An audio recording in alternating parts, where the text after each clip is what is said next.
கோடை விடுமுறைக்காக கோயம்புத்தூர்லேருந்து வந்திருக்கோம். குழந்தைகளை கூப்பிட்டுட்டு வந்திருக்கோம். இங்கே தாஜ்மஹால் இருக்குன்னு சொன்னாங்க திருவாரூரில். வந்து பார்த்தீங்கன்னா நம்ம ஆக்ராவுக்கு போய் தான் தாஜ்மஹாலை பார்க்க முடியும். ஆனால் அவ்வளோ தூரம் போக முடியாத காரணத்தால் இங்கே ரொம்ப நல்லா இருக்குது. தாஜ்மஹால் எப்படி கட்டியிருக்காங்களோ அதே மாதிரி இது சேமாக இருக்குது. அதே மாதிரி நல்லா இருக்குது. அதே மாதிரி இது தாஜ்மஹால் வந்து அவங்க அம்மாவுக்காக பையன் கட்டியிருக்கா. அப்படி யாருமே இப்படி கட்ட மாட்டாங்க இல்லைங்களா. அவ்வளோ பாசம் அந்த தாயார் மேலே அந்த பையனுக்கு. அதே மாதிரி தாஜ்மஹால் எப்படி இருக்கோ ஆக்ராவில் அதே மாதிரி ஷேப்லேயே இது கட்டியிருக்காங்க. லைட்டிங்கெல்லாம் நைட்டில் நல்லா இருக்குது. அதே மாதிரி எல்லாம் நிறைய பேர் வந்துட்டு போயிட்டு இருக்காங்க. என்ட்ரன்ஸ் ஃபீஸ் இல்லை, எந்த ஃபீஸுமே இங்கே கிடையாது. எல்லாம் ஃப்ரீயாக வந்து பார்த்துட்டு போகலாம். அதே மாதிரி ஃபோட்டோ ஷூட் எல்லாம் எடுக்கலாம். ஒரு ரெஸ்ட்ரிக்ஷனு கிடையாது. பார்க்கறதுக்கு நல்லா இருக்குது. நிறைய பேர் வந்துட்டு போயிட்டு இருக்காங்க.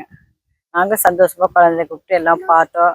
அவர் தாயாரோட பரியல் பாக்ஸு எல்லாமே பார்த்தா நல்லா இருக்குது. அதே மாதிரி தொழுகைக்கு ஜென்ஸுக்கு தனியாக இருக்குது, லேடிஸுக்கு தனியாக இருக்குது. எல்லாமே தொழுகை பண்ணிட்டு போயிட்டுருக்கு. நல்லா க்ளீனாக நீட்டாக பண்ணியிருக்காங்க. இங்க கோயம்புத்தூர்ல இருந்து நாங்க வந்திருக்கோங்க. இதான் ஃபர்ஸ்ட் டைம் இங்க தாஜ்மஹால் பாக்குறது. ஆக்ராக்கு போய் பார்க்க வேண்டியது அவசியம் இல்லை.